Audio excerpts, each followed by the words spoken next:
Ang mga rebulto ay hindi nakakapagpagaling ng sakit. Wala tayong ganyang katibayan.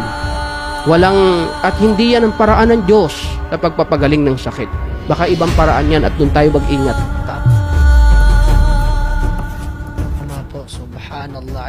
Ilayo na tayo ng Walang katibayan. May lagnat ka, pumunta ka sa ng sereno, gumaling ka, pinagaling ka ng Diyos. Walang katibayan na paghimas mo yun ng rebulto. Walang konkretong evidence na tayong tanggapin ng pag-iisip natin na yun ang naging dahilan ng paggaling mo. Subhanallah. Wala. Cancer. Nagpunta sa Quiapo, Nazareno, nagdasal, gumaling sa cancer.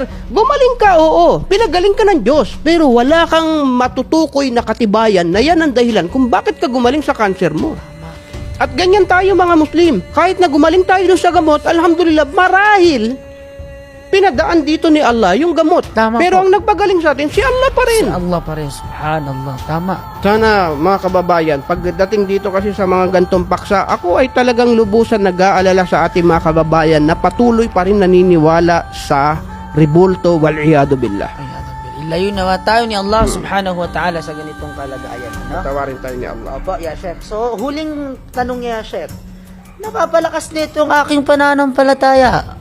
Pananampalataya saan? Aba, iwan ko ya, Sheikh. Bawal ng Diyos ang manampalataya ka sa rebulto. Lahat ng inanyuan. Si Moises, sinisira niya yung rebulto. Si Abraham, winawasak niya yung rebulto. Subhanallah. Si Jesus, galit sa rebulto. Lahat ng propeta, galit sa rebulto. Mga inanyuan, mga naglililo. Mga imahe, mga ganyan. Subhanallah. Kaya nga ako ay nalulungkot doon sa mga kapatid na mga artist na naglililok, kasi bawal yan eh. Subhanallah. Dapat manaig pa rin yung ating damdamin na hindi dapat yan isagawa. Na ikaw ay nag-uukit ang inanyo ang bagay. Bawal na bawal po yan sa Islam. Ngayon, ang pagtaas ng pananampalataya, posible din naman yan eh. Tumaas ang pananampalataya mo sa mali. Pananampalataya means paniniwala eh. Tama.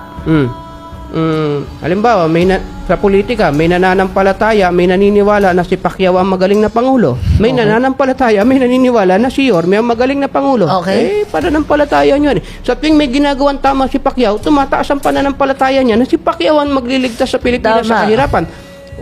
Hindi natin alam kung sino tama.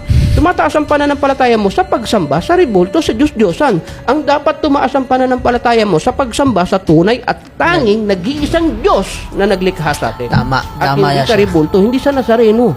Subhanallah. Galit ang Diyos dyan eh. Opo. So jazakallahu khairal jaza sa iyong pagpapaliwanag ya Sheikh. Sa katanungan ni Wanda One.